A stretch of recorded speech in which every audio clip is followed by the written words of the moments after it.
नमस्कार, मैं डॉक्टर रजनीश कुमार आप सभी का एक बार फिर से हार्दिक स्वागत करता हूं। आज के वीडियो लेक्चर में हम बात करेंगे यूजीसी नेट यूनिट 5 के अंतर्गत लगी हुई रचना उर्वशी के ऊपर, जो कि रामधारी सिंह दिनकर द्वारा लिखी गई एक बहुत ही महत्वपूर्ण रचना है। इसकी भूमिका पर हम आज चर्चा करेंगे, क्योंकि बदलते हुए पैटर्न पर भूमिकाओं के आधार पर भी सवाल पूछे जा रहे हैं। तो रामधारी सिंह दिनकर उन प्रमुख कवियों में है जो कि अपनी रचनाओं की भूमिका को भी लिखने के लिए जाने जाते हैं। तो भूमिका पर हम आगे बात करें उसके पहले परीक्षाओं से संबंधित कुछ तथ्यों को हम देख लेते हैं कि उर्वशी का प्रकाशन सन 1961 ईस्वी में हुआ था। अगर काव्य रूप की दृष्टिकोण से देखें तो उर्वशी गीति नाट्य के रूप में जाना जाता है, जिसको कि हम काव्य नाटक भी कह सकते हैं। इसमें कुल 5 अंक हैं। अंकों की संख्या 5 है, लेकिन आपके पाठ्यक्रम में तीसरे अंक को पढ़ना है। अगर हम पात्रों की बात करें तो पुरुष पात्रों में पुरूरवा, च्वयन, महामात्म्य और आयु, इन प्रमुख चरित्रों को आप ध्यान में रख सकते हैं। अगर हम महिलाओं की बात करें, स्त्री पात्रों की बात करें, तो उसमें उर्वशी, औशनरी, सुकन्या, रंभा आदि का नाम लिया जा सकता है। और हमने शॉर्ट वीडियो में उर्वशी के पात्रों से संबंधित एक आप सभी को जानकारी दी थी, तो आप सभी शॉर्ट्स वीडियो को भी समय निकालकर जरूर देखिए।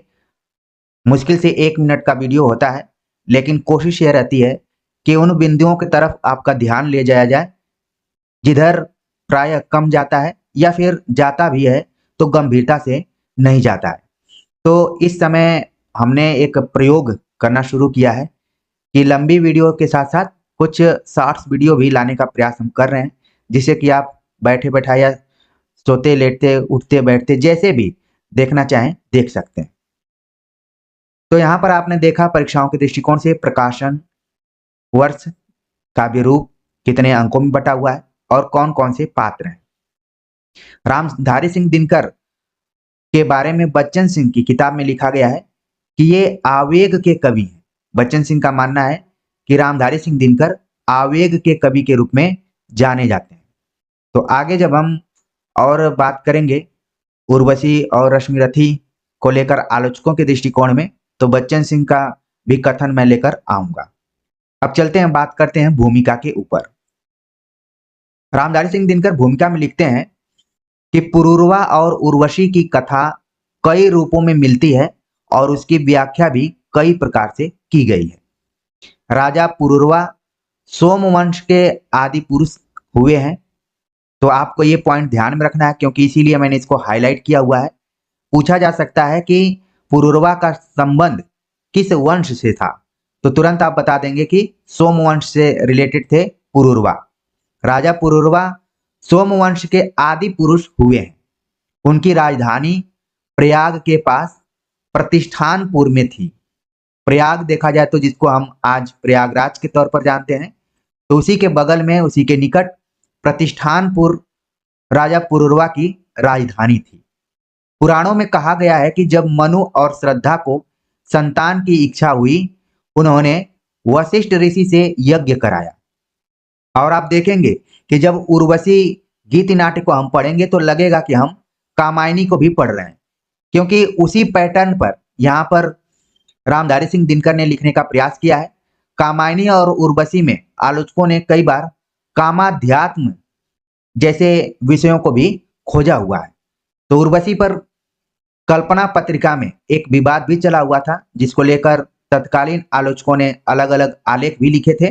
तो जब हम उर्वशी को देखेंगे कि आलोचकों की दृष्टि में, तो इस बात को और विस्तार से बताएंगे। लेकिन कुछ चीजें जो हैं आप अपने मन में डाल लीजिए, रख लीजिए, जिससे कि उस समय समझने में आपको आसानी होगी। तो यहाँ पर रामधारी सिंह दिनकर ने लिखा कि पुराणों में कहा गया है कि जब मनु और श्रद्धा को संतान की इच्छा हुई, तो उन्होंने वशिष्ठ ऋषि से यज्ञ कराया। श्रद्धा की मनोकामना थी कि वे कन्या की माता बने। मनु चाहते थे कि उन्हें पुत्र प्राप्त हो। ये बड़ी महत्वपूर्ण पंक्ति आप देख रहे हैं। अक्सर जो भी महिलाएं होती हैं या स्त्री होती हैं, वो ये मांग करते हैं कि अगर उनको कोई संतान पैदा हो तो वो कन्या के रूप में हो। लेकिन वहीं पुरुष, जैसे मनु जैसे जो पुरुष हैं, वो चाहते हैं कि पुत्र की प्राप्ति हो। तो ये दोनों चरित्रों की क्या है, मनोकामना है। श्रद्धा जहां अपने तरह ही कन्या की इच्छा रखती है, मनु अपनी तरह ही पुत्र की कन्या रखते हैं। किंतु इस यज्ञ से कन्या ही उत्पन्न हुई। पीछे मनु की निराशा से द्रवित होकर वशिष्ठ ने उसे पुत्र बना दिया। कुल मिलाकर यहाँ पर जो पुरुष सत्ता है उसकी क्या होती है, जीत होती है। तो यहाँ पर आपको इस पॉइंट को ध्यान में रखना है कि पहले श्रद्धा को कन्या उत्पन्न हुई थी, लेकिन बाद में उस जमाने के ऋषि मुनियों में इतनी ताकत हुआ करती थी कि वो लिंग परिवर्तन भी कर देते थे। यहाँ पर आप देख रहे हैं, ये पूरा तथ्य आपको समझना पड़ेगा, क्योंकि कई बार जब हम साहित्य पढ़ते हैं तो उसमें कल्पना की भी पुट उसको मिश्रण दिया जाता है। तो कुछ इसमें ऐतिहासिक बातें हैं और कुछ कवि की कल्पना भी है।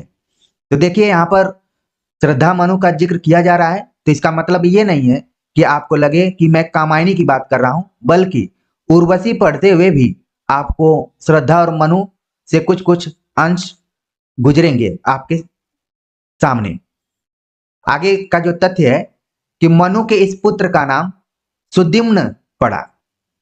मनु के पुत्र का नाम अगर आप कामायनी में देखेंगे तो मानव जयशंकर प्रसाद ने बताया है, लेकिन यहां पर उर्वशी में बताया जा रहा है कि मनु के इस पुत्र का नाम सुद्युम्न पड़ा था। प्रद्युम्न तो आपने नाम बहुत सुना होगा, लेकिन सुद्युम्न नाम शायद ही सुना होगा। अगर कोई विद्यार्थी इस नाम से यहाँ जुड़ा हो तो जरूर वो कमेंट्स करे, और अगर कोई नए नाम की खोज में हो तो इस नाम को वो अपने परिवार में रख सकता है। तो मनु के पुत्र का क्या नाम है, आप परीक्षा के दृष्टिकोण से जरूर ध्यान में रखिए। आगे घटना घटती है, उसके बारे में दिनकर जी लिखते हैं कि युवा होने पर सुद्युम्न एक बार आखेट करते हुए किसी अभिशप्त वन में जा निकले और शापवश वे युवा नर से युवती नारी बन गए और उनका नाम इला हो गया। ये घटना देखिए, जो सुद्युम्न पहले खुद एक कन्या के रूप में था, लेकिन वशिष्ठ उसे पुत्र के रूप में बदल दिए। लेकिन नियति, आप देख रहे हैं यहाँ पर इसी को नियति कहा जाता है कि अभिशप्त वन में, कोई ऐसा वन था जहां पर शिकार करते हुए सुद्युम्न को एक श्राप लगता है और वो क्या होते हैं, नर से युवती बन जाते हैं, नारी बन जाते हैं और उनका नाम इला हो जाता है।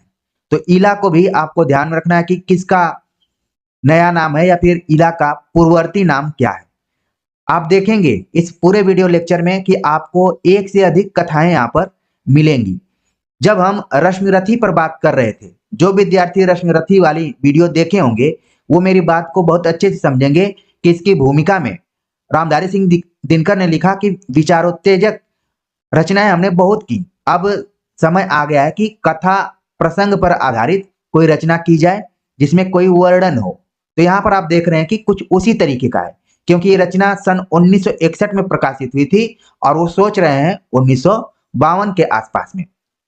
तो यहाँ पर देखिए क्या घटना घटी है कि जो सुद्युम्न पहले कन्या के रूप में था, बाद में पुत्र के रूप में हुआ, लेकिन फिर वो बाद में एक स्त्री के रूप में हो जाता है श्राप के कारण। आगे क्या घटना घटती है उसको देखते हैं। इला का प्रेम चंद्रमा के नवयुवक पुत्र बुध से हुआ, जिसके फलस्वरूप पुररवा की उत्पत्ति हुई। जो पुररवा इस उर्वशी गीत नाटिका एक प्रमुख पात्र है, उसकी उत्पत्ति कैसे हुई है उसको आपने देख लिया कि इला और बुध दोनों से आपस में प्रेम होता है और उसके फलस्वरूप पुररवा की क्या होती है, उत्पत्ति होती है, इसका जन्म होता है। इसी कारण पुररवा को ऐल भी कहते हैं। यह सवाल पूछा जा सकता है कि ऐल किसका नाम है, तो ऑप्शन में हो जाएगा पुररवा और इसी तरीके से 3 ऑप्शन और हो जाएंगे। तो जो यहाँ पर इस लेक्चर को सुन रहा होगा वो अपने नोटबुक में इस तथ्य को जरूर नोट कर लिया होगा। तो आपने देखा कि इला और बुध से निर्मित हुई पुरुरवा की, और पुरुरवा को ऐल भी कहा जाता है, और उनसे चलने वाले वंश का नाम चंद्रवंश कहलाया। तो ये तो हो गई पुरुरवा की कैसे उत्पत्ति हुई है। अब हम बात करते हैं कि उर्वशी की उत्पत्ति कैसी हुई। इसको लेकर दो अनुमान लगाए गए हैं। पहला है, एक तो यह कि जब अमृत मंथन के समय समुद्र से अप्सराओं का जन्म हुआ, तब उर्वशी भी उन्हीं के साथ जन्मी थी। यानी कि उर्वशी की उत्पत्ति कैसे हुई, इसको लेकर दो अनुमान लगाए गए हैं। एक अनुमान अमृत मंथन से जुड़ा हुआ है, वहां से उर्वशी का जन्म हुआ। और दूसरा जो अनुमान लगाया गया है उसको देखते हैं। दूसरा यह कि नारायण ऋषि की तपस्या में विघ्न डालने के निमित्त जब इंद्र ने उनके पास अनेक अप्सराएं भेजी, तब ऋषि ने अपने उर को ठोंक कर उसमें से एक ऐसी नारी उत्पन्न कर दी जो उन सभी अप्सराओं से अधिक रूपमती थी या फिर रूपवती थी। यह नारी उर्वशी हुई और उर्वशी नाम उसका इसलिए पड़ा कि वह उर से जन्मी थी। तो ये दो कारण बताए जा रहे हैं उर्वशी के, एक अमृत मंथन से जोड़ा गया और एक तपस्या में विघ्न डालने के कारण जो नारायण ऋषि हैं उन्होंने अपने हृदय से एक नारी उत्पन्न की। ये केवल कल्पना ही की जा सकती है, अगर वैज्ञानिक दृष्टिकोण से देखेंगे तो ये सब संभव नहीं है। लेकिन हमारे वेदों पुराणों में इस तरह की घटनाएं हैं, क्योंकि रामधारी सिंह दिनकर ने उर्वशी को उसी ऐतिहासिकता से उठाया हुआ है, उन पुराणों और वेदों से उठाया हुआ है। ठीक है, तो उर्वशी को लेकर अगर परीक्षाओं में सवाल आते हैं कि उर्वशी का मतलब क्या है, ढेर सारे विद्यार्थी उर्वशी नाम से इस चैनल से जुड़े भी होंगे, तो वो समझ जाएं कि इंटरव्यू में अगर कोई उर्वशी की भूमिका पढ़कर बैठा हुआ एक्सपर्ट मिल जाएगा तो वो कैसे उनका जवाब देंगे। तो इन दोनों तथ्यों को जरूर आप अपने ध्यान में रखिए, जिससे कि आपका कॉन्फिडेंस भी बढ़े और इस तथ्य से आप परिचित हुए। और भी कुछ बातें हैं कि भागीरथ की जांघ पर बैठने के कारण गंगा का भी एक नाम उर्वशी है, यानी गंगा का परिवाची जो है उर्वशी भी माना जाता है। कारण यह है कि जिस गंगा को भागीरथी ने इस धरती पर लाने का प्रयास किया था, उनकी जांघ पर वो बैठी थी, इसीलिए उनका नाम उर्वशी रखा गया। देवी भागवत के अनुसार बदरी धाम में जो देवी पीठ है उसे उर्वशी तीर्थ कहते हैं। नर नारायण की तपस्या भूमि बदरी धाम में ही थी। संभव है उर्वशी तीर्थ उसी का स्मारक हो। एक चीज आपको ध्यान रखना है कि जिस रामधारी सिंह दिनकर की रचना उर्वशी को हम देख रहे हैं, इन्होंने एक बहुत ही महत्वपूर्ण किताब लिखी हुई है जो कि आपके सिलेबस में भी शायद लगी है, 9वां या 10वां खंड में, इकाई में, संस्कृति के 4 अध्याय। संस्कृति के 4 अध्याय जैसी किताब अगर कोई लिखता है, वही इस तरीके की भूमिका भी लिख सकता है। तो आप देख रहे हैं कि उर्वशी के जन्म को लेकर, उत्पत्ति को लेकर तमाम यहाँ पर तर्क दिए जा रहे हैं। और बताया गया कि इस कथा का प्राचीनतम उल्लेख ऋग्वेद में मिलता है, यानी ऋग्वेद जो चारों वेदों में पहला वेद है उसी में इसका उल्लेख मिलता है। किंतु उस सूक्त से इतना विदित होता है कि उर्वशी पुरुरवा को छोड़कर चली गई थी और विरहोन्मत्त पुरुरवा उसके संधान में थे। इसी तरीके से जब आप कामायनी पढ़ेंगे तो वहां पर भी आप देखेंगे कि श्रद्धा और मनु में आपस में प्रेम होता है। श्रद्धा गर्भवती भी होती है, लेकिन श्रद्धा को छोड़कर मनु कहीं चला जाता है। लेकिन यहां पर आप देख रहे हैं कि उर्वशी पुरुरवा को छोड़कर चली गई है, और पुरुरवा क्या है, परेशान है, उसकी खोज में। एक दिन उर्वशी जब उन्हें मिली, उसने यह तो बताया कि वह गर्भवती है, किंतु लौटकर फिर उनके साथ रहना उसने अस्वीकार कर दिया। जबकि आप कामायनी में देखेंगे तो श्रद्धा जब मनु से मिलती है तो दोनों तैयार हो जाते हैं और तैयार होने के बाद हिमालय पर्वत की तरफ चले जाते हैं। ठीक है, लेकिन यहां पर आप देख रहे हैं कि बात 1935 की अब नहीं रही, बल्कि बात 1961 के आसपास आ चुकी है। तो यहां पर जो उर्वशी है वो पुरुरवा के साथ रहने से इनकार कर देती है। पीछे चलकर शतपथ ब्राह्मण में और उसके आधार पर पुराणों में इस कथा का जो पल्लवन हुआ उसमें कहा गया है कि उर्वशी के गर्भ से पुरुरवा के 6 पुत्र हुए थे, जिनमें सबसे बड़े का नाम आयु था। अब यहां पर देखिए टर्निंग बात आपको ध्यान में रखनी है कि शतपथ ब्राह्मण एक ग्रंथ है जिसमें यह बताया गया कि उर्वशी और पुरुरवा से मिलकर कुल 6 पुत्र जन्म लिए थे, जिसमें सबसे जो बड़ा पुत्र था उसका नाम है आयु। अक्सर हम जब अपने उम्र की गणना करते हैं तो उसे आयु से भी संबोधित करते हैं। तो ये आयु क्या है, इसके बारे में कुछ विद्वानों ने थोड़ा सा चिंतन किया है। आयु का अर्थ भी मनुष्य होता है। निरुक्त के अनुसार आयु का अर्थ क्या है, मनुष्य है। इस दृष्टि से मनु और ईड़ा तथा पुरूरवा और उर्वशी ये दोनों ही कथाएं एक ही विषय को व्यंजित करती हैं। सृष्टि विकास के जिस प्रक्रिया के कर्तव्य पक्ष का प्रतीक मनु और ईड़ा का आख्यान है, आप श्रद्धा को भी ध्यान में रखिए, उसी प्रक्रिया का मानव पक्ष पुरूरवा और उर्वशी की कथा में कहा गया है। यानी आप एक तरफ देख रहे हैं, उर्वशी पढ़ेंगे तो आपको कामायनी भी ध्यान में रखनी पड़ेगी। सर विलियम विल्सन ने अनुमान लगाया था कि पुरूरवा उर्वशी की कथा अन्योक्ति परक है। अन्योक्ति परक एक अलंकार भी होता है, अन्योक्ति अलंकार, मतलब कि ये कहानी तो पुरूरवा और उर्वशी के माध्यम से कही जा रही है, लेकिन उसका अर्थ अलग है। इस कथा का वास्तविक नायक सूर्य और नायिका उषा है। यहाँ पर बताया जा रहा है कि जिस पुरूरवा और उर्वशी को हम जानते हैं वो तो सही मायने में सूर्य और उषा की कहानी है। सूर्य और उषा क्या है, ये दोनों नायक नायिका के रूप में हैं और ये भी माना जाता है कि इन दोनों का मिलन कुछ ही काल के लिए होता है, बाद में वे प्रतिदिन बिछुड़ जाते हैं। जैसे पुरूरवा और उर्वशी बिछुड़े थे, वैसे ही सूर्य और उषा भी बिछड़ जाते हैं। इसीलिए आपने देखा होगा कि उषा जो कि एक समय का भी काल है, जिसे हम कहते हैं उषा काल, जो सूर्योदय के जस्ट पहले का समय होता है। किंतु इस कथा को लेने में वैदिक आख्यान की पुनरावृत्ति अथवा वैदिक प्रसंग का प्रत्यावर्तन मेरा ध्येय नहीं रहा है। दिनकर जी का मानना है कि बहुत सारे वैदिक आख्यानों और तर्कों की हमने बात की, लेकिन मेरा ध्येय वो नहीं है, उद्देश्य वो नहीं है, बल्कि जिस उद्देश्य से उन्होंने उर्वशी लिखी हुई है, उन्होंने क्यों लिखी, लिखते हैं कि मेरी दृष्टि में पुरूरवा सनातन नर का प्रतीक है और उर्वशी सनातन नारी का। ये कथन किसका हो गया, दिनकर का। इसको आपको नोट कर लेना है कि दिनकर ने पुरूरवा को सनातन नर का प्रतीक माना है और उर्वशी को सनातन नारी का। ठीक है, अगर ये सवाल आ जाएगा वन लाइनर किताबों में, शायद ही आपको ये सब पढ़ने को मिले। आगे लिखते हैं कि उर्वशी शब्द का कोशगत अर्थ होगा उत्कट अभिलाषा, अपरिमित वासना, इच्छा या कामना। उर्वशी, जिन भी विद्यार्थियों का नाम उर्वशी है, कृपया करके वो इसका अर्थ नोट कर लेंगे कि इसका मतलब क्या है। उत्कट अभिलाषा, एक तो सामान्य अभिलाषा होती है, उसके पहले विशेषण लगा हुआ है उत्कट। एक होती है वासना, लेकिन अपरिमित वासना जिसकी कोई सीमा ही ना हो, इच्छा या कामना। ये कई अर्थ उर्वशी के दिए गए हैं अगर हम कोश के हिसाब से देखें। पुरूरवा शब्द का अर्थ क्या है, उसके बारे में भी दिनकर जी ने यहाँ पर स्पष्ट किया है।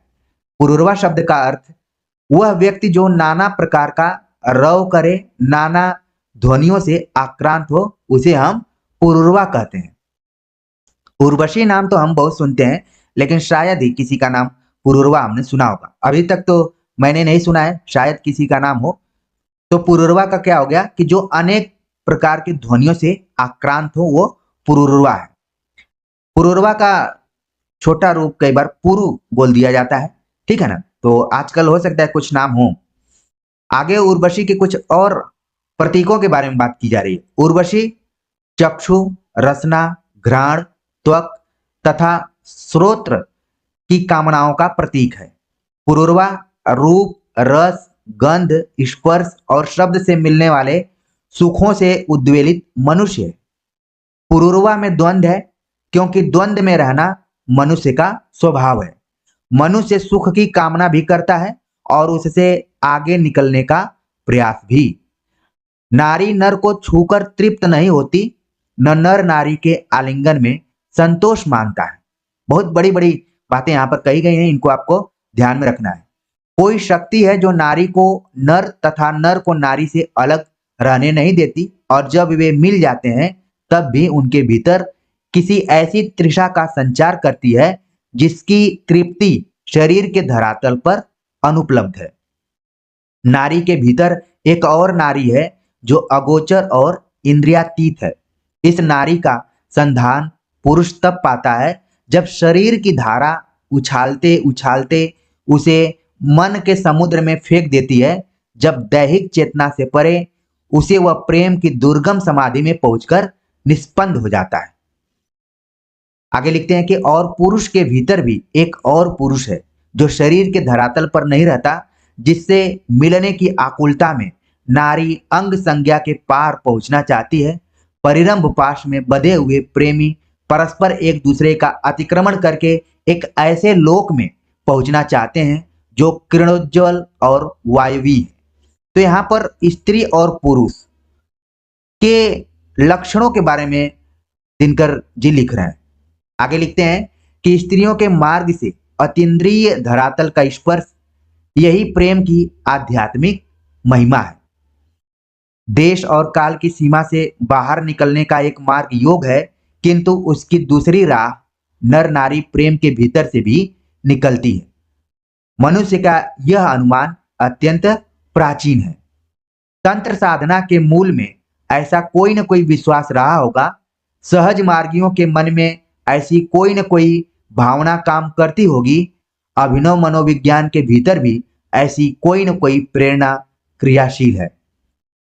काम सुख की इन्हीं निराकार झंकृतियों का आख्यान मनोविज्ञान उदात्तीकरण की भाषा में करता है। प्रेम की एक उदात्तीकृत स्थिति वह भी है जो समाधि से मिलती जुलती है, जिसके व्यक्तित्व का देवोपम विकास हुआ है, जिसके स्नायविक तार चेतन और सजीव हैं तथा जिसका मन स्वभाव से ही ऊर्ध्वगामी और उड्डयनशील है। उसे काम के स्पर्श मात्र से इस समाधि का बोध होता है। और एक यहाँ पर कथन दिया गया, तत्पाणि स्पर्श सौख्यम परम अनुभवति सच्चिदानंद आनंद रूपम तत्रासीत वाण भिन्ना रमणा रतिपते योग निद्राम गतेव। तो जो ऊपर बात कही गई है उसी को यहाँ पर कोट किया हुआ है। यानी मनुष्य के इस द्वंद्व का साकार से ऊपर उठकर निराकार तक जाने की इस आकुलता अथवा ऐन्द्रियता से निकलकर अतीन्द्रिय यानी जगत में आंख खोलने की इस उमंग का प्रतीक पुरूरवा है। तो पुरूरवा किस चीज का प्रतीक है, वो पूरी बात ऊपर बताई गई और बताया गया कि जगत में आंख खोलने की उमंग का नाम है पुरूरवा।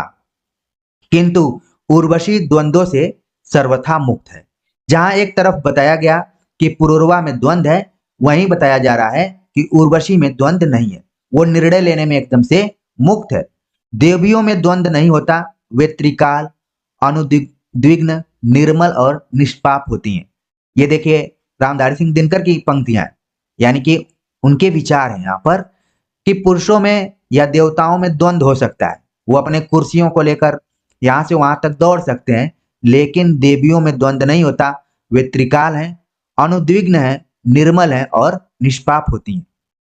द्वंद्वों की कुछ थोड़ी अनुभूति उसे तब होती है जब वह माता अथवा पूर्ण मानवी बन जाती है, जब मिट्टी का रस उसे पूर्ण रूप से अभिषिक्त कर देता है। भावना और तर्क, हृदय और मस्तिष्क, कला और विज्ञान अथवा निरुद्देश्य आनंद और सो उद्देश्य साधना, मानवीय गुणों के ये जोड़े नवीन मनुष्य को भी दिखाई देते हैं और वे प्राचीन मानव को भी दिखाई पड़े थे। यहाँ पर देखिए कुछ बातें कही गई हैं। भावना और तर्क, ये दोनों एक दूसरे के क्या है, प्रतिस्पर्धी हैं, विरोधी हैं। जहां भावना होगी वहां तर्क नहीं काम करेगा। जैसे हम भक्ति करते हैं तो ये भावना है, जब हम ईश्वर पे सवाल करते हैं या फिर उसके रहने और न रहने पर चिंतन करते हैं तो वो तर्क है। हृदय और मस्तिष्क, हृदय जिसमें जो कि भाव प्रधान चीजों को ध्यान में रखता है, मस्तिष्क जहां पर बुद्धि का निवास होता है, कला और विज्ञान। तो यहाँ पर आप देख रहे हैं कि दिनकर जी का यह कहना है कि ये सभी जोड़े प्राचीन काल में भी थे मनुष्यों के अंदर और वर्तमान समय में भी मनुष्यों के अंदर हैं। आगे लिखते हैं कि मनु और ईड़ा का आख्यान तर्क, मस्तिष्क, विज्ञान और जीवन की स्वोद्देश्य साधना का आख्यान है। वह पुरुषार्थ के अर्थ पक्ष को महत्व देता है। पुरुषार्थ 4 तरीके के होते हैं, धर्म, अर्थ, काम, मोक्ष। तो इसमें किस पक्ष को ध्यान में रखा गया है, अर्थ पक्ष को। लेकिन लिखते हैं किंतु पुरूरवा उर्वशी का आख्यान भावना, हृदय, कला और निर्देश्य आनंद की महिमा का आख्यान है। वह पुरुषार्थ के काम पक्ष का महात्म्य बताता है। और इसी को लेकर जो यहाँ पर दिनकर ने जोर देकर बात कही है, इसी को लेकर आलोचकों में विचार विमर्श चला कि क्या उर्वशी कामाध्यात्म का काव्य है। ठीक जैसे हम आदिकाल पढ़ते हैं तो विद्यापति की पदावली को लेकर जिस तरीके से सवाल उठाए जाते हैं कि आध्यात्मिक रंग के चश्मे आजकल बहुत सस्ते हो गए, उसमें भी काम पक्ष को देखा जाता है। और यहाँ पर आप देख रहे हैं कि उर्वशी के अंदर भी दिनकर ने बताया कि जहां हम कामायनी को देखें तो उसमें अर्थ पक्ष को ध्यान में रखा गया है, और अगर हम उर्वशी की बात करें तो इसमें काम पक्ष को ध्यान में रखा गया है। आगे लिखते हैं कि जैसे पुरुषार्थ के 3 अंग कहे गए हैं, वैसे ही मनुष्य के आंतरिक व्यक्तित्व के धरातल भी 3 है। अब वो कौन कौन से आगे देखते हैं। मनुष्य के सारे व्यक्तित्व, समग्र जीवन का आधार उसकी जैव भावनाओं का धरातल है। यह वह धरातल है जिस पर मनुष्य और पशुओं में भेद नहीं है, और यही धरातल सबसे प्रबल और सबसे प्राचीन भी है। मनुष्य को पशुओं से भिन्न करने वाले बुद्धि और आत्मा के 2 धरातल हैं, बाद को उत्पन्न हुए। वैसे आत्मा तो पशुओं में भी है, किंतु सद विवेक की शक्ति जो मानवता का प्रधान गुण है, पशुओं में नहीं होती। यहाँ पर देखिए मनुष्य और पशु में भेद कैसे किया जा सकता है, उसके बारे में बात की गई है। आगे लिखते हैं कि किंतु मनुष्य ने जिस परिमाण में बुद्धि अर्जित की, उसी परिमाण में उसने सहज प्रवृत्ति इंस्टिंक्ट को शक्ति को खो दिया। तब भी बुद्धि थोड़ी पशुओं में भी है, और सहज प्रवृत्ति कभी कभी मनुष्य में भी झलक मारती है। भेद यह है कि पशु का सारा जीवन सहज प्रवृत्ति से चलता है, केवल उसके किनारे किनारे बुद्धि की हल्की हल्की झालर विद्यमान होती है। आप लोगों ने झालर देखी है, शादी विवाहों में झालर लगता है, और जब त्योहारों का होता है तो झालर लगाया जाता है, अक्सर दिवाली इत्यादि में।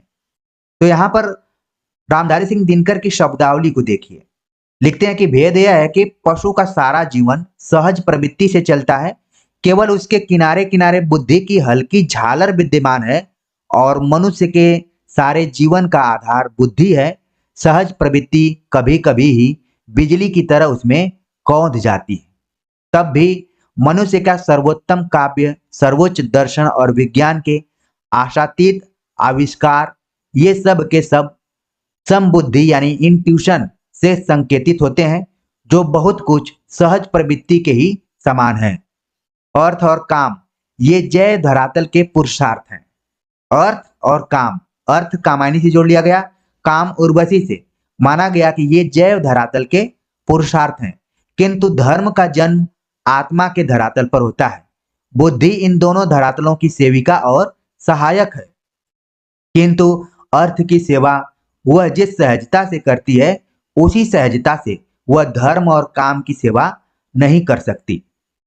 अर्थ के उपकरण भोजन, छाजन, मोटर, महल, सेना, समाज और मनुष्य के सारे भौतिक अभियान हैं, जो बुद्धि के वृत्त में पड़ते हैं।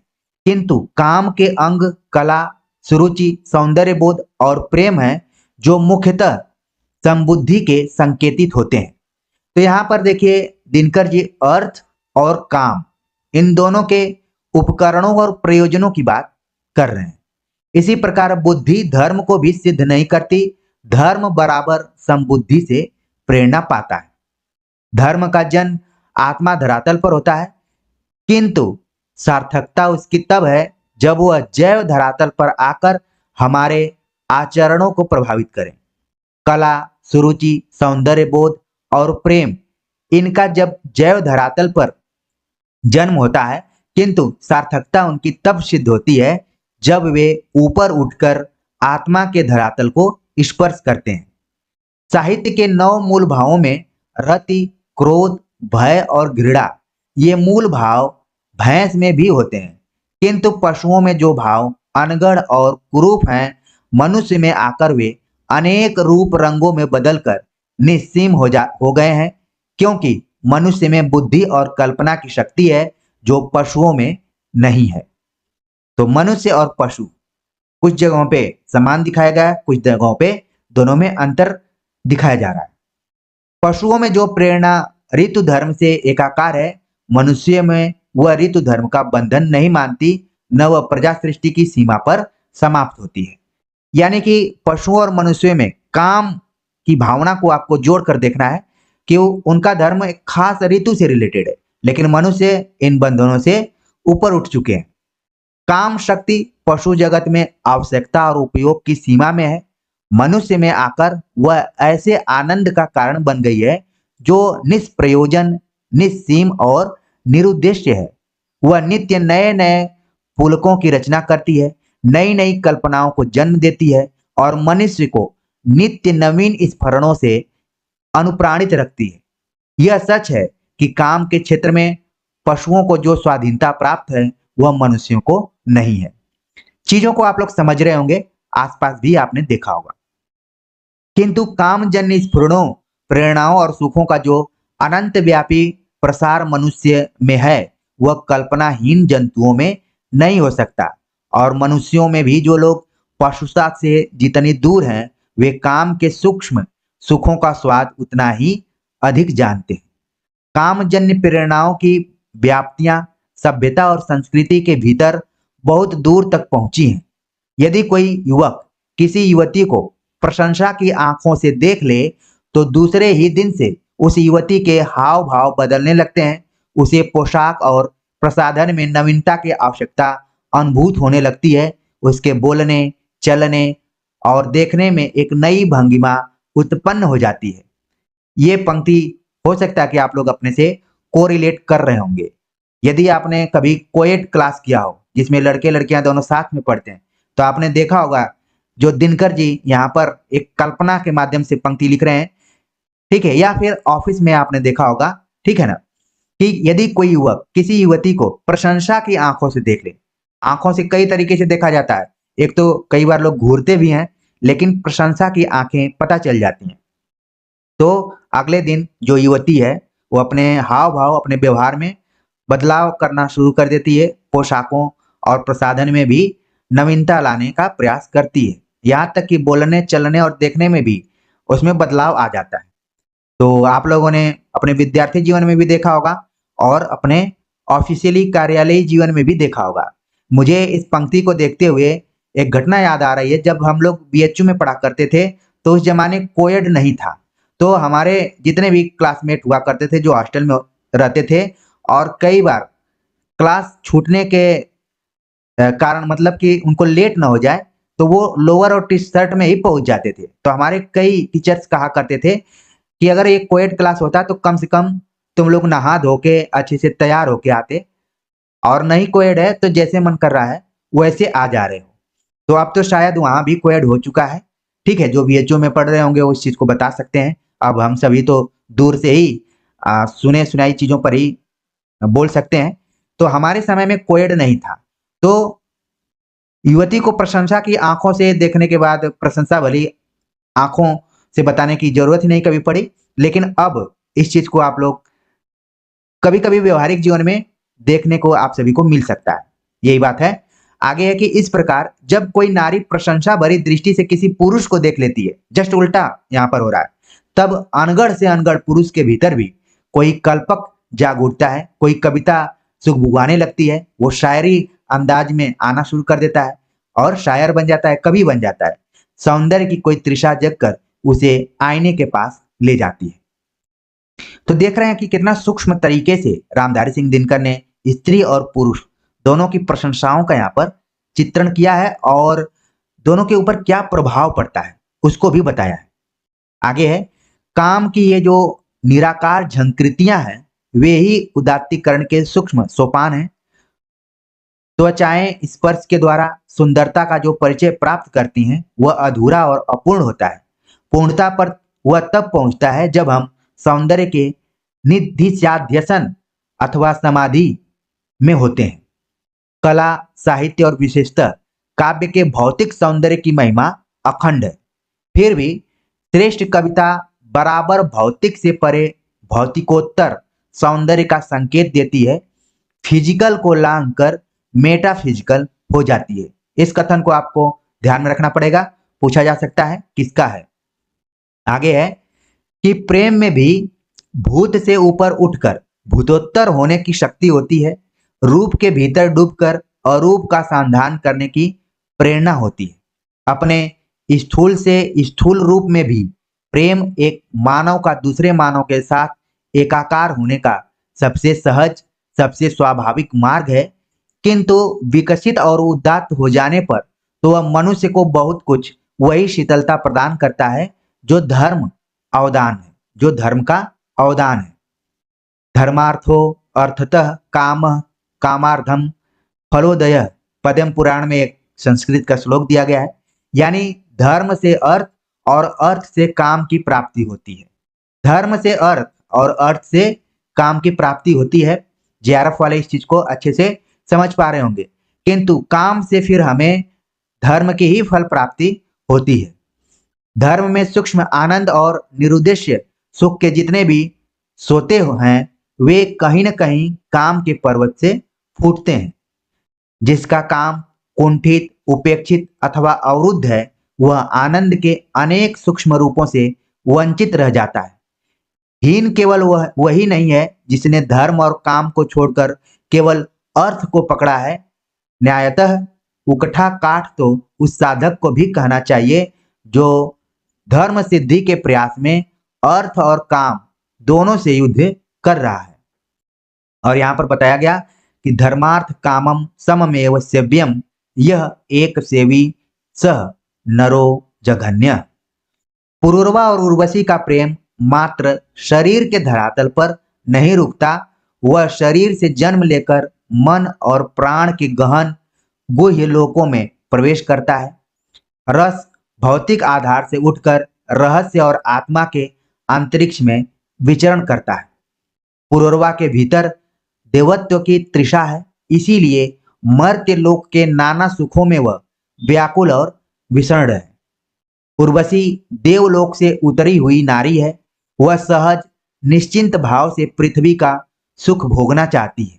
पुरूरवा की वेदना समग्र मानव जाति की चिरंतन वेदना से ध्वनित है, किंतु मानवता की यह वेदना उत्पन्न कहाँ से होती है? मानव मन का यह दुस्साध्य संघर्ष आता है कहाँ से? आत्मा का धरातल मनुष्य के ऊपर खींचता है और जैव धरातल का आकर्षण नीचे की ओर। मनुष्य जब पशुओं से अलग होने लगा, यह वेदना तभी से उसके साथ हो गई। मानवता ही मनुष्य की वेदना का उत्तम नाम है। इस कथन को आप देख रहे हैं कि मैंने हाईलाइट किया है। पूछा जा सकता है कि किसका कथन है? कि मानवता ही मनुष्य की वेदना का उत्तम नाम है। मनुष्य ने देवताओं की जो कल्पना कर रखी है उसके गज से अपने आप को नापने में वह असमर्थ है। यदि मनुष्य अपनी गर्दन तान कर मस्तक से नक्षत्रों को छूने का प्रयास करे तो उसके पांव जमीन से उखड़ जाते हैं। वह वायु में निस्साय उड़ने वाला पत्ता बन जाता है। और यदि वह पांव जमा कर धरती पर खड़ा रहे तो अपने मस्तक से वह नक्षत्र तो क्या, सामान्य वृक्षों के मौली को भी नहीं छू सकता। मनुष्य की कल्पना का देवता वह है जो जल में उतरने पर भी जल से नहीं भीगता, जिसकी गर्दन समुद्र की ऊंची से ऊंची लहरों से भी हाथ भर ऊंची दिखाई देती है। किंतु मनुष्य का भाग्य ऐसा नहीं है। वह तरंगों से लड़ते लड़ते भी उनसे भीग जाता है और बहुधा लहरें उसे बहाकर अवघट घाट में फेंक देती हैं, भंवर का जाल बनकर नीचे पाताल में गाड़ देती हैं। तब भी संघर्ष करना मनुष्य का स्वभाव है। वह जल के समान सूर्य की किरणों पर चढ़कर आकाश पहुंचता है और बादलों के साथ पृथ्वी पर लौटता है और सूर्य की किरणें एक बार फिर उसे आकाश पर ले जाती हैं। स्वर्ग और पृथ्वी के बीच वटित यह इस निरंतर आवागमन से मनुष्य का निस्तार कभी होगा या नहीं, इसका विश्वसनीय ज्ञान नए मनुष्य को छोड़कर चला गया है। इसीलिए मैं इस विषय में मौन हूं कि पुरूरवा जब संन्यास लेकर चले गए तब उनका क्या हुआ। यहाँ पर दिनकर जी अपनी सफाई दे रहे हैं कि इस विषय पर मैं मौन हूं कि पुरूरवा जब संन्यास लेकर चले गए तब उनका क्या हुआ। ठीक है, इसका अनुमान ही लगाया जा सकता है। एक ओर देवत्व की ऊंची ऊंची कल्पनाएं, दूसरी ओर उफनाते हुए रक्त की अप्रतिहत पुकार और पग पग पर घेरने वाली ठोस वास्तविकता की अभेद्य चट्टानें जो हुक्म नहीं मानती, जो पिघलना नहीं जानती। आदमी हवा और पत्थर के दो छोरों के बीच झटके खाता है और झटका खाकर कभी इस ओर और कभी उस ओर से मुड़ जाता है। कभी प्रेम, कभी सन्यास, और सन्यास को बर्दाश्त और सन्यास प्रेम को बर्दाश्त नहीं कर सकता, न प्रेम सन्यास को, क्योंकि प्रेम प्रकृति और परमेश्वर सन्यास है। यहाँ पर ध्यान में रखना है कि प्रेम प्रकृति और परमेश्वर क्या है, सन्यास है। और मनुष्य को सिखलाया गया है कि एक ही व्यक्ति परमेश्वर और प्रकृति दोनों को प्राप्त नहीं कर सकता। उर्वशी पूछती है, क्या ईश्वर और प्रकृति दो हैं? क्या ईश्वर प्रकृति का प्रतिबल है, उसका प्रतियोगी है? क्या दोनों एक साथ नहीं चल सकते? क्या प्रकृति ईश्वर का शत्रु बनकर उत्पन्न हुई है, अथवा क्या ईश्वर ही प्रकृति से रुष्ट है? तमाम सवालों को आप देख रहे हैं जो कि उर्वशी द्वारा पूछे गए। प्रकृति और परमेश्वर की एकता की एक अनुभूति, सन्यास और प्रेम के बीच संतुलन की एक झांकी महर्षि च्वयन के चरित्र में झलकती है। तो इस कैरेक्टर को भी ध्यान में रखिए जो कि उर्वशी से है, जिसमें कि सन्यास और प्रेम, ये ऋषि भले हैं लेकिन इनकी एक पत्नी भी है जिसका नाम आप लोगों के मन में आ गया होगा अगर आपने शॉर्ट्स वीडियो देखी होगी तो। जो नदी पुररवा के भीतर बेचैन होकर गरज रही है, वही च्वयन में आकर स्वच्छ, सुस्थिर, शीतल और मौन है। सन्यास में समाकर प्रेम से और प्रेम में समाकर सन्यास से बचना जितना कठिन है, सन्यास और प्रेम के बीच संतुलन बिठाना कदाचित उससे भी कठिन कार्य है।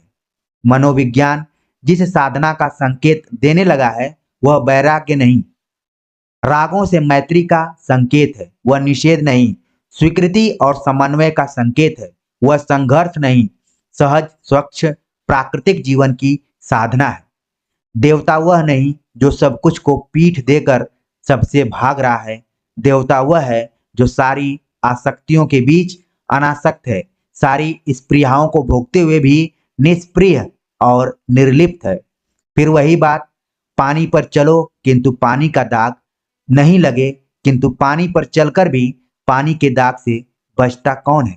क्या वह जो औशनरी और सुकन्या के साथ है, अथवा वह भी जो उर्वशी के प्रेम में? क्या वह जो च्वयन की पत्नी है, अथवा वह भी जो पुररवा की गोद में है? प्रश्नों के उत्तर, रोगों के समाधान मनुष्यों के नेता दिया करते हैं। देखिए ये कथन देखिए, प्रश्नों के उत्तर, रोगों के समाधान मनुष्यों के नेता दिया करते हैं। कविता की भूमि केवल दर्द को जानती है, केवल बेचैनी को जानती है, केवल वासना की लहर और रुधिर के उत्ताप को पहचानती है। ये कथन आप ध्यान में रखिए कि कविता की भूमि केवल दर्द को जानती है, केवल बेचैनी को जानती है, वासना की लहर और रुधिर के उत्ताप को पहचानती है। और वेदना की भूमि चूंकि पुररवा के सन्यास पर समाप्त नहीं हुई, इसीलिए औशनरी की व्यथा ने कविता को वहां समाप्त होने नहीं दिया। किंतु नेता किसी एक बात एक जगह मैं भी कह गया हूं, जब देवी सुकन्या यह सोचती हैं कि नर नारी के बीच संतुलन कैसे लाया जाए, तब उनके मुंह से यह बात निकल पड़ती है कि यह सृष्टि वास्तव में पुरुष की रचना है। इसीलिए रचयिता ने पुरुष के साथ पक्षपात किया, उन्हें स्वत्व हरण की प्रवृत्तियों से पूर्ण कर दिया। किंतु पुरुषों की रचना यदि नारियां करने लगें, पुरुष की कठोरता जाती रहेगी और वह अधिक भावप्रवण और मृदुलता से युक्त हो जाएगा। इस पर आयु यह दावा करता है कि मैं ही तो वह पुरुष हूं जिसका निर्माण नारियों ने किया है। आयु का कहना ठीक था और वह प्रसिद्ध राजा भी हुआ जिसका उल्लेख ऋग्वेद में आया है। किंतु उल्लेख इस बात का भी है कि युवक राजा सुश्रुवा ने आयु को जीतकर उसे अपने अधीन कर लिया था। फिर वही बात, पुरुष की रचना पुरुष करे तो वह त्रासक होता है और पुरुष की रचना नारी करे तो लड़ाई में वह हार जाता है। इस कथन को ध्यान में रखिए, पूछा जा सकता है कथन किसका है कि पुरुष की रचना पुरुष करे तो वह त्रासक होता है और पुरुष की रचना नारी करे तो लड़ाई में वह हार जाता है। समस्या युद्ध की हो अथवा प्रेम की, कठिनाइयां सर्वत्र समान है। एकांत में कोई नहीं मानता कि बगनखा पहनना अच्छा काम है, किंतु बाहर आते ही हर कोई उसे पहनना चाहता है क्योंकि और लोग बगनखे पहने हुए हैं। युक्ति तो यही कहती है कि नकाब पहनकर असली चेहरे को छिपा लेने से पुण्य नहीं बढ़ता होगा, फिर भी हर आदमी नकाब लगाता है क्योंकि नकाब पहने बिना घर से निकलने की समाज की ओर से मनाही है। किंतु उस प्रेरणा पर तो मैंने कुछ कहा ही नहीं, यानी रामधारी सिंह दिनकर लिखते हैं कि उस प्रेरणा पर तो मैंने कुछ कहा ही नहीं जिसने 8 वर्ष तक ग्रसित रखकर यह काव्य मुझसे लिखवा लिया।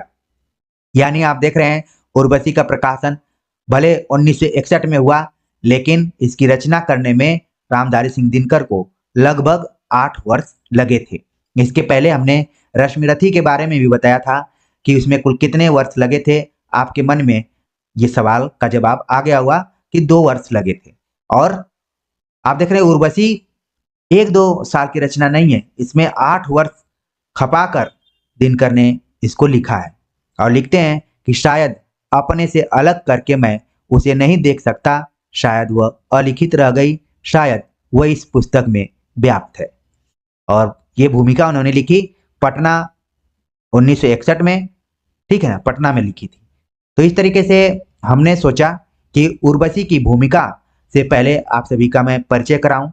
भूमिका के माध्यम से ही पूरी कहानी को हम समझ लेंगे, पात्रों से परिचित हो जाएंगे और जो रचनाकार है उसके मन में इस रचना को लेकर क्या क्या विचार रहे हैं उन कथनों से भी हम परिचित हो जाएंगे। तो मैं आगे बात करूं उसके पहले रश्मिरथी के कुछ परीक्षोपयोगी तथ्यों को हम देख लेते हैं जो कि प्रायः परीक्षाओं में पूछे जाते हैं। जैसे इसका प्रकाशन कब हुआ था? सन 1952 में इसका प्रकाशन हुआ। काव्य रूप के दृष्टिकोण से देखें तो ये खंड काव्य है। रश्मिरथी का सामान्य अर्थ है सूर्य की किरणों पर बैठा सवार। यह कुल 7 सर्गों में बटा हुआ खंड काव्य है। वैसे आप देखेंगे खंड काव्य और महाकाव्य दोनों के लक्षणों को लेकर हमने एक वीडियो बनाई हुई थी कि आखिर अंतर क्या होता है। उसमें सर्गों को लेकर भी चर्चा की गई थी कि जिसमें 5 से अधिक सर्ग हो तो महाकाव्य होता है, उसका एक नायक हो जिसमें वीर रस और शांत रस की प्रधानता हो। ये सारी बातें बताई गई हैं। लेकिन आप यहाँ पर देख रहे हैं कि रश्मिरथी में 7 सर्ग हैं, लेकिन इसको काव्य रूप के तौर पर हम खंड काव्य मान रहे हैं क्योंकि इसमें एक खास पात्र के बारे में बताया गया है जिसका नाम है कर्ण। कई बार हम देखते हैं कि रश्मिरथी को इंडिकेट करने के लिए, संकेतित करने के लिए हम कर्ण चरित्र नाम से भी या कर्ण चरित नाम से भी जानते हैं, ठीक है। तो रश्मिरथी का जो मुख्य नायक है वो कौन है? कर्ण है।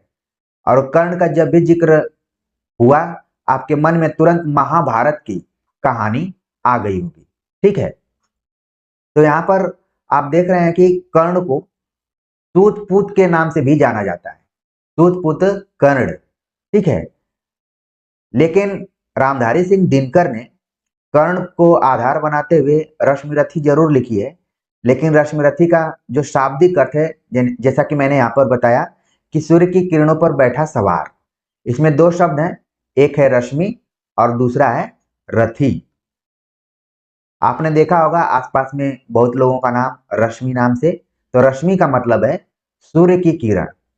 ये उन विद्यार्थियों को ज्यादा ध्यान में रखना है जिनका नाम रश्मि जुड़ा हुआ है, ठीक है ना, क्योंकि इंटरव्यू इत्यादि में पूछ लिया जाता है। तो सामान्य रूप से तो हम लोग जान ही रहे हैं कि रश्मि का मतलब किरण, लेकिन खास यहाँ पर बताया गया कि सूर्य की किरण। तो इसी को आधार बनाते हुए रामधारी सिंह दिनकर ने लिखा है। जब आप किताब को खोलेंगे तो सबसे पहले उन्होंने समर्पित किया है मित्रवर पंडित जनार्दन प्रसाद झा द्विज। इनको इस किताब इन जनार्दन प्रसाद झा को इन्होंने समर्पित किया है। द्विज क्या है? इनकी उपाधि है। पूछ लिया जाता है कि द्विज का पूरा नाम क्या है, तो है जनार्दन प्रसाद झा। दिनकर जी ने उन्हीं को समर्पित किया हुआ है। और आप देखते हैं कि जब भी कोई किसी से ज्यादा प्रेरित होता है तो उसी को समर्पित करता है। यानी जनार्दन प्रसाद झा का योगदान दिनकर के व्यक्तित्व में कहीं न कहीं से जरूर रहा होगा, तो उन्होंने समर्पित कर दिया। अब हम देखते हैं भूमिका में उन्होंने क्या लिखा है। लिखते हैं कि इस सरल सीधे काव्य को भी किसी भूमिका की जरूरत है, ऐसा मैं नहीं मानता, मगर कुछ न लिखूं तो वे पाठक जरा उदास हो जाएंगे जो मूल पुस्तक के पढ़ने में हाथ लगाने से पूर्व किसी न किसी पूर्वाभास की खोज करते हैं। इसके पहले आपने देखा कि नागार्जुन की कविताओं पर हमने बातचीत किया था, लेकिन कहीं भूमिका के बारे में चर्चा नहीं की गई। लेकिन हिंदी साहित्य में कुछ ऐसे कवि रहे हैं जिन्होंने अपने कविता संग्रह की भूमिकाएं लिखी हुई हैं, और कई बार एक्सपर्ट्स उन भूमिकाओं को पढ़ते हैं और सीधे सीधे वहीं से सवाल उठा लेते हैं कथन के तौर पर। तो आपने देखा कि पहले बिंदु से ही पता चल रहा है कि रामधारी सिंह दिनकर भूमिका लिखते हुए कह रहे हैं कि ये जो खंड काव्य है ये बहुत ही सरल और सीधा है, इसकी भूमिका की कोई जरूरत नहीं थी, लेकिन इनके सामने वो सभी पाठक हैं जिनके लिए कविता लिख रहे थे, उनके सामने वो मौजूद हैं बिंब के रूप में। तो उनका ख्याल रखते हुए उन्होंने लिखा कि वे उदास ना हो जाएं, इसलिए उनके लिए ये भूमिका लिखी गई है। आगे लिखते हैं, जिसको कि मैंने बोल्ड किया हुआ है, हाईलाइट किया हुआ है, उसको देख लीजिए कि यूं भी हर चीज का कुछ न कुछ इतिहास होता है और रश्मिरथी नामक यह विनम्र कृति भी इस नियम का अपवाद नहीं है। यानी रामधारी सिंह दिनकर का मानना है कि हर चीज का कुछ न कुछ इतिहास होता है और रश्मिरथी भी इससे अछूती नहीं है। यानी कि इसमें ऐतिहासिक चेतना को भी ध्यान में रखा गया है, और वो ऐतिहासिक चेतना कहां से है? महाभारत कालीन है। आगे लिखते हैं कि बात यह है कि कुरुक्षेत्र की रचना कर चुकने के बाद ही मुझ में यह भाव जगा कि मैं कोई ऐसा काव्य भी लिखूं जिसमें केवल विचारोत्तेजकता ही नहीं, कुछ कथा संवाद और वर्णन का भी महात्म्य हो। यानी एक चीज आपको ध्यान में रखना है कि रश्मिरथी की रचना कुरुक्षेत्र के बाद है। कोई जरूरी नहीं है कि हर रचना का प्रकाशन वर्ष आप याद करके ही रखें। कुछ चीजें आप कहानियों के माध्यम से भी अपने मन मस्तिष्क में रख सकते हैं। तो यहाँ पर दिनकर जी ने बताया कि कुरुक्षेत्र की रचना कर चुकने के बाद ही इनके मन में यह भाव जगा कि हमने विचार प्रधान बहुत सारी कविताएं लिखी हैं, अब कुछ ऐसी कविताएं लिखी जानी चाहिए जिसमें कथा संवाद हो और वर्णन भी हो। तो उसका जो प्रतिफल रहा है वो रश्मिरथी है। इसको पढ़ते वक्त आपके मन में द्विवेदी युग की एक खास प्रवृत्ति आनी चाहिए, इतिवृत्तात्मकता। उसमें भी क्या है? यही कथा संवाद है और वर्णन है। ठीक है, तो यहां पर दिनकर को यह लग रहा है कि बहुत सारी उन्होंने रचनाएं विचार प्रधान लिखी, अब कुछ ऐसी रचनाएं होनी चाहिए जिसमें कथा संवाद हो और वर्णन का भी महात्म्य हो। आगे लिखते हैं, स्पष्ट ही यह उस मोह का उद्गार था जो मेरे भीतर उस परंपरा के प्रति मौजूद रहा जिसके सर्वश्रेष्ठ प्रतिनिधि राष्ट्र कवि मैथिली शरण गुप्त जी हैं, और जिस इतिवृत्तात्मकता की तरफ मैंने संकेत किया, मैथिली शरण गुप्त उस प्रवृत्ति के एक बहुत ही महत्वपूर्ण कवि हैं, जिसमें कि आपने उनकी रचना साकेत और यशोधरा इन दोनों को पढ़ा भी होगा और इनके बारे में सुना भी होगा। तो कह रहे हैं कि ये जो मेरे मन में विचार आया कि ऐसी रचना लिखी जाए जिसमें कथा संवाद और वर्णन भी हो, तो इसका श्रेय इन्होंने दिया है मैथिली शरण गुप्त को। गुप्त जी कहाँ? द्विवेदी युग के, और रामधारी सिंह दिनकर जो कि राष्ट्रीय सांस्कृतिक काव्य धारा के हैं, लेकिन दोनों का जीवन काल लंबा रहा है और एक तरीके से समकालीन इनको देखा जा सकता है। आगे लिखते हैं, इस परंपरा के प्रति मेरे बहुत से सहधर्मियों के भाव क्या भाव हैं इससे मैं अपरिचित नहीं हूं। मुझे यह भी पता है कि जिन देशों अथवा दिशाओं से आज हिंदी काव्य की प्रेरणा पार्सल से मोल या उधार मंगाई जा रही है, वहां कथा काव्य की परंपरा निशेष हो चुकी है, और जो काम पहले प्रबंध काव्य करते थे वही काम अब बड़े मजे में उपन्यास कर रहे हैं। ये कथन आपको ध्यान में रखना है। पूछा जा सकता है कि किसका कथन है कि जो काम पहले प्रबंध काव्य करते थे यानी महाकाव्य करते थे, वही काम अब बड़े मजे में उपन्यास कर रहे हैं। और आपने पढ़ा भी होगा कि उपन्यासों को आधुनिक युग का महाकाव्य कहा जाता है। ठीक है, रॉल्फ फॉक्स की एक किताब है, पढ़ेंगे तो वहां पर इसका जिक्र मिल जाएगा। तो यहां पर आप देख रहे हैं कि रामधारी सिंह दिनकर रश्मिरथी को समर्पित तो किया है जनार्दन प्रसाद झा द्विज को, लेकिन प्रेरणा कहां से उनको मिली है? मैथिली शरण गुप्त से। और उन्होंने बता भी दिया कि जब हिंदी साहित्य में विदेश से या यूरोप से विधाओं को आयात किया जा रहा था, तब हम कथा संवाद को केंद्र में रखते हुए रचना कर रहे हैं। ये एक तरीके से जो रचना प्रक्रिया या रचना कर्म है उसमें मोड़ है। इस कथन को आप ध्यान में रखिए कि जो काम पहले प्रबंध काव्य करते थे, वही काम अब बड़े मजे में उपन्यास कर रहे हैं। मान लीजिए यही कथन आ जाएगा तो जो विद्यार्थी इस लेक्चर को सुन रहे होंगे वो बड़े मजे से इसका आंसर दे देंगे, और जो केवल वन लाइनर किताबों को पढ़े होंगे शायद इसका जवाब देने में उनको मुश्किल आ सकती है। अगर विकल्प में रामचंद्र शुक्ल आ गया तो 99% विद्यार्थी शुक्ल जी को लगा कर आएंगे। बाद में पता चला कि ये तो दिनकर जी ने कहा है। और किसमें कहा है? ये कथन रश्मिरथी से लिया गया, उसकी भूमिका से लिया गया। आगे लिखते हैं, किंतु अन्य बहुत सी बातों की तरह मैं एक इस बात का भी महत्व समझता हूं कि भारतीय जनता के हृदय में प्रबंध काव्य का प्रेम आज भी काफी प्रबल है, और वह अच्छे उपन्यासों के साथ साथ ऐसी कविताओं के लिए बहुत ही उत्कंठित रहती है।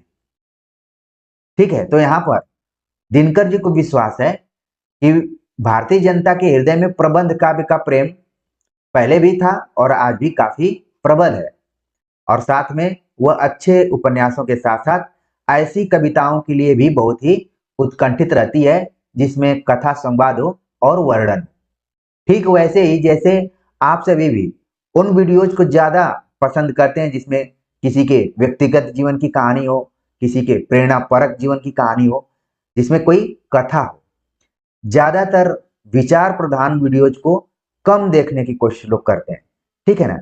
तो यहाँ पर जो बार बार विधा यूज की जा रही है प्रबंध काव्य और उपन्यास, जैसे मैं बात करूं रामचरितमानस, वो प्रबंध काव्य है, महाकाव्य है। और अगर गोदान की बात करें तो क्या हो गया? उपन्यास है, लेकिन आधुनिक युग का महाकाव्य है। इसीलिए गोदान को कहा जाता है कि किसान जीवन का महाकाव्य है। तो कुछ बच्चे हैं जो अभी तैयारी में शुरुआती दौर में है, इस तरीके की बातें सुनते हैं कि गोदान किसान जीवन का महाकाव्य है, तो उनके मन में आता है कि वो तो जीवन भर पढ़ते रहे कि गोदान एक उपन्यास है, तो ये महाकाव्य कैसे हो गया? तो अब आपके मन में ये चीज बैठ गई होगी कि प्रबंध काव्य जो पुराने जमाने में महाकाव्य था, वही आधुनिक युग में उपन्यास हो गया है। तो इसकी भूमिका को पढ़ते हुए, रश्मिरथी की भूमिका को पढ़ते हुए आप देख रहे हैं कि दिनकर बार बार प्रबंध काव्य और उपन्यास दोनों की तुलना करते हुए नजर आ रहे हैं। आगे लिख रहे हैं कि अगर हम इस सात्विक काव्य प्रेम की उपेक्षा कर दें तो मेरी तुच्छ सम्मति में हिंदी कविता के लिए यह कोई बहुत अच्छी बात नहीं होगी। परंपरा केवल वही मुख्य नहीं है जिसकी रचना बाहर हो रही है, कुछ वह भी प्रधान है जो हमें अपने पुरखों से विरासत के रूप में मिली है, जो निखिल भूमंडल के साहित्य के बीच हमारे साहित्य की विशेषता है, और जिसके भीतर हम अपने हृदय को अपनी जाति के हृदय के साथ आसानी से मिला सकते हैं। और यहाँ जो जाति शब्द है ये कोई कास्ट से रिलेटेड नहीं है, बल्कि जब आप रामविलास शर्मा को पढ़ेंगे तो वहां पर इसको राष्ट्र यानी नेशन के रूप में प्रयुक्त किया गया है। आप चीजों को देखिए, दिनकर जहां एक तरफ प्रबंध काव्य और उपन्यास की बात कर रहे हैं, वहीं विदेशी और देश में रचे जा रहे साहित्यों की तरफ भी उनका ध्यान है। लिखते हैं कि मगर कलाकारों की रुचि आज जो कथा काव्य की ओर नहीं जा रही है उसका भी कारण है, और वह यह कि विशिष्टीकरण की प्रक्रिया में लीन होते होते कविता केवल चित्र, चिंतन और विरल संगीत के धरातल पर जा अटकी है, और जहां भी स्थूलता एवं वर्णन के संकट में फंसने का भय है, उस ओर कभी कल्पना जाना नहीं चाहती। इसमें देख रहे हैं कुछ शब्दों का प्रयोग किया गया है, जैसे चित्र, चिंतन, संगीत, स्थूलता। तो ऐसे लग रहा है कि कहीं ना कहीं ये छायावादी कविताओं की तरफ संकेत किया जा रहा है। आगे लिखते हैं कि लेकिन स्थूलता और वर्णन के संकट का मुकाबला किए बिना कथा काव्य लिखने वाले का काम नहीं चल सकता। कथा कहने में अक्सर ऐसी परिस्थितियां आकर मौजूद हो जाती हैं जिनका वर्णन करना तो जरूरी होता है, मगर वर्णन काव्यात्मकता में व्याघात डाले बिना निभ नहीं सकता। रामचरितमानस, साकेत और कामायनी के कमजोर स्थल इस बात के प्रमाण हैं। विशेषतः कामायनीकार ने शायद इसी प्रकार के संकट से बचने के लिए कथा सूत्र को अत्यंत विरल कर देने की चेष्टा की थी, किंतु यह चेष्टा सर्वत्र सफल नहीं हो सकी। तो आप देख रहे हैं कि रश्मिरथी की भूमिका में रामधारी सिंह दिनकर ने रामचरितमानस, साकेत और कामायनी जैसे महाकाव्यों को भी याद किया हुआ है। और इनका एक लेख है कामायनी के ऊपर, कामायनी दूषण रहित, ठीक है, गुण रहित, दोष रहित, इस तरीके से एक इनका लेख भी है। तो कामायनी पर इन्होंने काफी विचार किया है, जैसे गजानन माधव मुक्तिबोध ने किया है, वैसे ही रामधारी सिंह दिनकर ने भी किया है। कामायनी गुण रहित, दोष रहित, इस तरीके से उसका शीर्षक है। और आगे चलकर आप देखेंगे इनकी एक रचना है उर्वशी। उसको पढ़ते हुए ऐसा लगता है कि रामधारी सिंह दिनकर ने भी एक बार फिर से कामायनी लिखने का प्रयास किया है। जब हम उर्वशी पढ़ाएंगे तो और बातें क्लियर हो जाएंगी, लेकिन अब अभी अपने मन में थोड़ा रखिए। आगे लिखते हैं कि आजकल लोग बाजारों से ओट्स, जई मंगाकर खाया करते हैं। आंशिक तुलना में यह गीत और मुक्तक का आनंद है। अपने समकालीन परिस्थिति को भी याद करते हुए वो कहते हैं, लिखते हैं कि आजकल लोग बाजारों से ओट्स यानी जई मंगाकर खाया करते हैं। आंशिक तुलना में यह गीत और मुक्तक का आनंद है। इस पंक्ति को भी आप ध्यान में रखिए, हो सकता है कि पूछा जाए। मगर कथा काव्य का आनंद खेतों में देशी पद्धति से जई उपजाने के आनंद के समान है। यानी इस पद्धति से जई के दाने तो मिलते ही हैं, कुछ घास और भूसा भी हाथ आता है, कुछ लहलहाती हुई हरियाली देखने का भी सुख प्राप्त होता है, और हल चलाने में जो मेहनत करनी पड़ती है उसे कुछ तंदुरुस्ती भी बनती है। इन लाइनों को आप देखिए, यहां पर रामधारी सिंह दिनकर का यह कहना है कि रचना कर्म को आयातित करने की जरूरत नहीं है, नकल करने की जरूरत नहीं है, बल्कि हमें खुद रचने की जरूरत है। जैसे मान लीजिए, हो सकता है ये उदाहरण बहुत लोगों को पसंद ना आए, जब मैं कहता हूं कि वीडियो देखकर खुद नोट्स बनाइए, तो उसका आपको अलग आनंद प्राप्त होगा, और जब आपको कोई नोट्स दे देगा तो उसका आपको अलग तरीके से अनुभव होगा। तो जो खुद रचने में अनुभव होता है वो दूसरे के रचे हुए चीजों से नहीं मिल सकता। यहां पर भी वही बात रामधारी सिंह दिनकर ने कही है कि कथा काव्य का आनंद, ये तुलना कर रहे हैं कि खेतों में देशी पद्धति से जई उपजाने के आनंद के समान है। और इस पद्धति से जहां एक तरफ खाने के लिए दाने मिल जाते हैं, वहीं कुछ घास और भूसा भी मिल जाते हैं, और कुछ लहलहाती हुई हरियाली देखने का भी सुख प्राप्त होता है। यानी कि आप उस रचना प्रक्रिया से जुड़े होते हैं, और हल चलाने में जो मेहनत करनी पड़ती है उससे क्या होता है, फिटनेस बनता है, आपका स्वास्थ्य भी बनता है, तंदुरुस्ती भी आती है।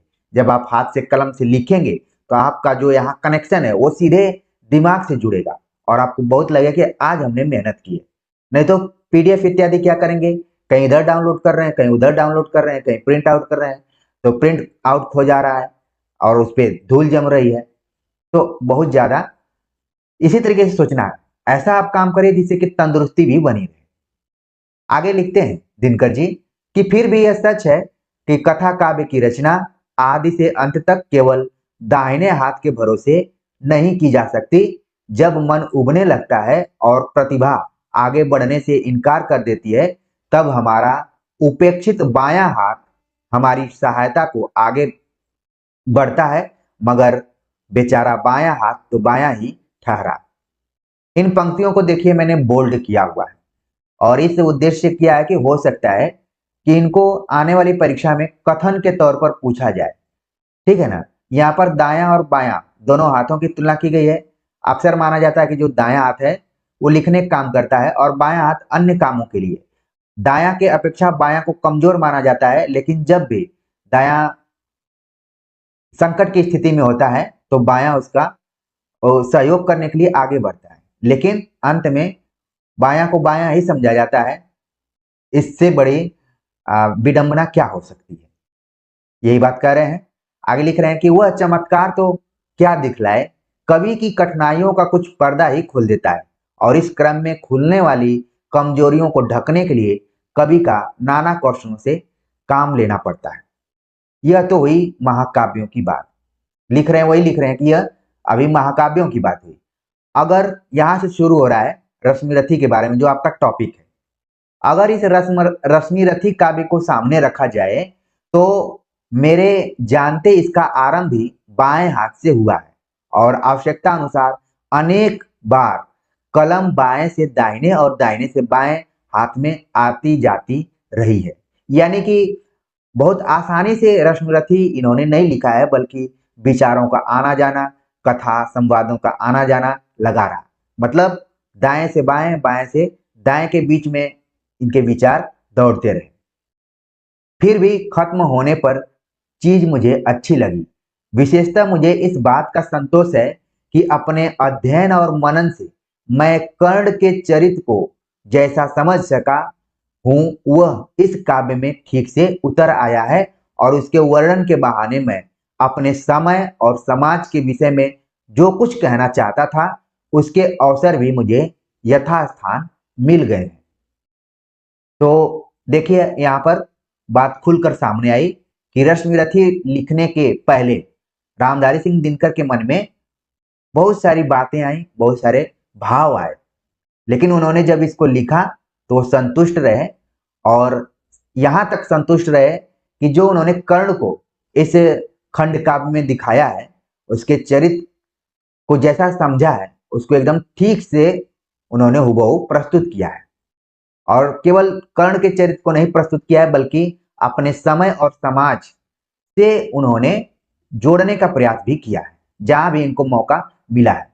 इसीलिए आप देखेंगे कि रामधारी सिंह दिनकर उन हिंदी के चुनिंदे कवियों में है जिनको कि मंचों पर भी स्थान मिलता है।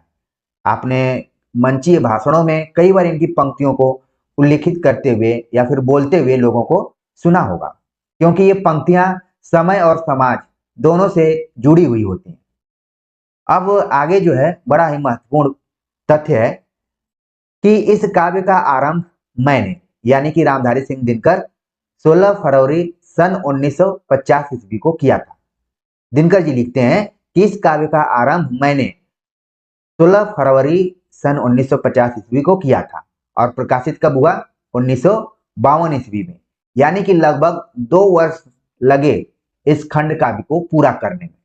तो बदलते हुए पैटर्न में इस तरीके से सवाल पूछा जा सकता है जोड़कर। तो याद कर लीजिए कि 1950 में शुरू किया, 1952 में यह रचना प्रकाशित हो गई।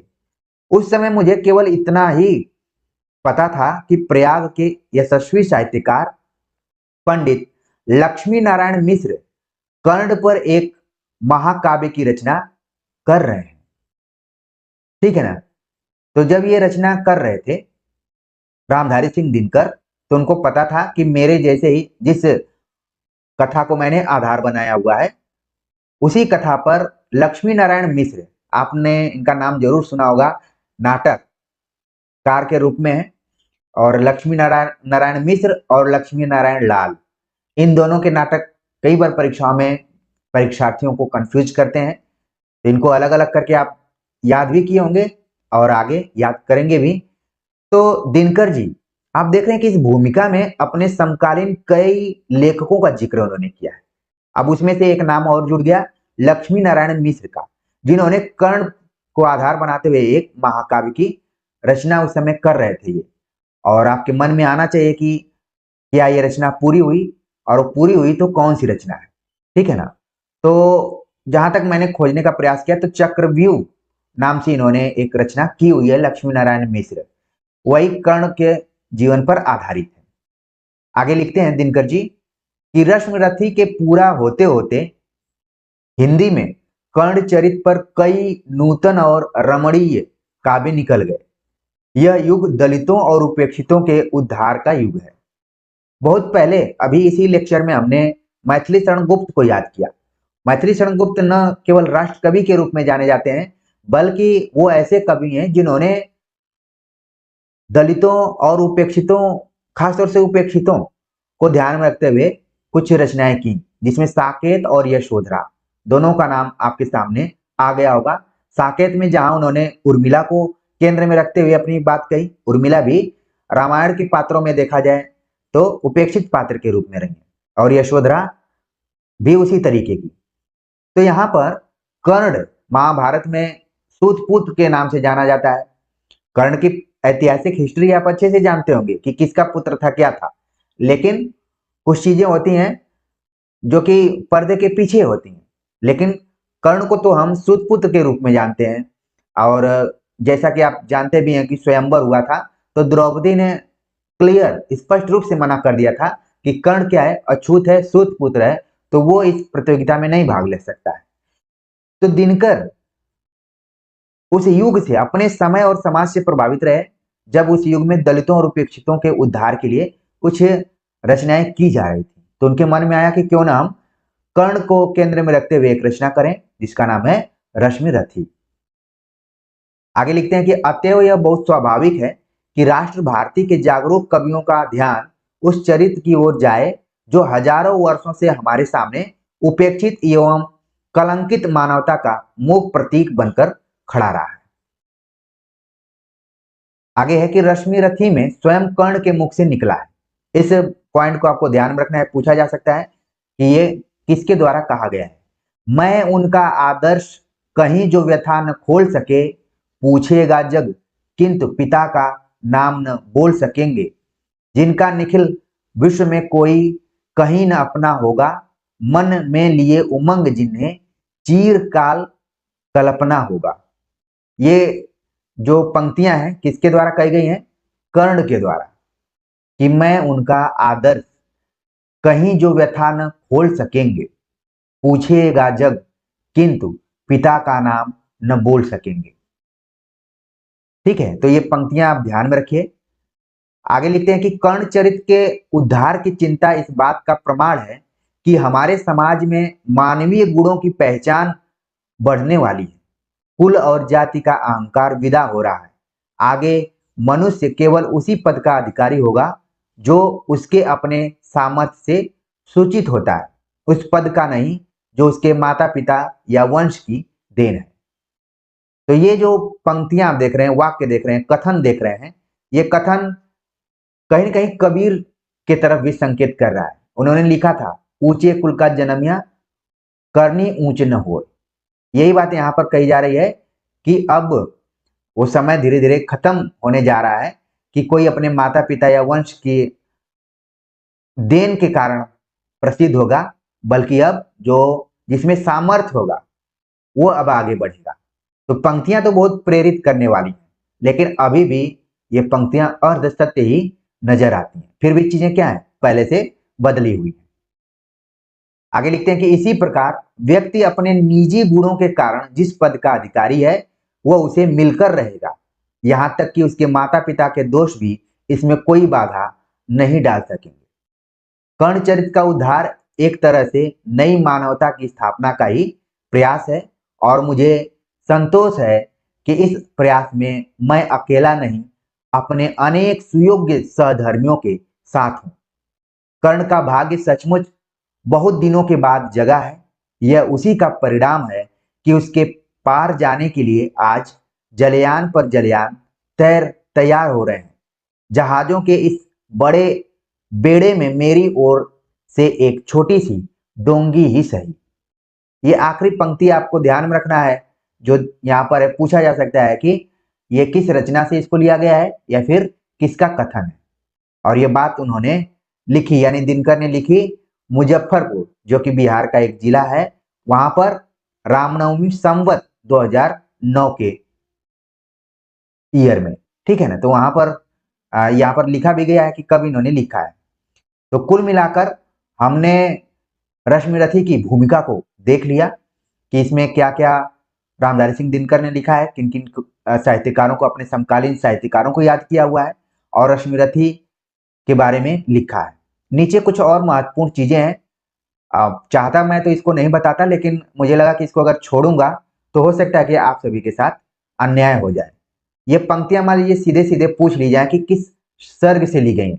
हमने ऊपर बताया कि 7 सर्गों में रश्मिरथी विभाजित है, तो ये पंक्तियां किन किन सर्गों से है, क्योंकि जो पेपर बनाने वाला होगा वो भी बहुत मेहनत करने का प्रयास नहीं करेगा, वो चाहेगा कि जो चीज सामने सामने मिल रही है उसी को प्रश्न के रूप में बना दिया जाए।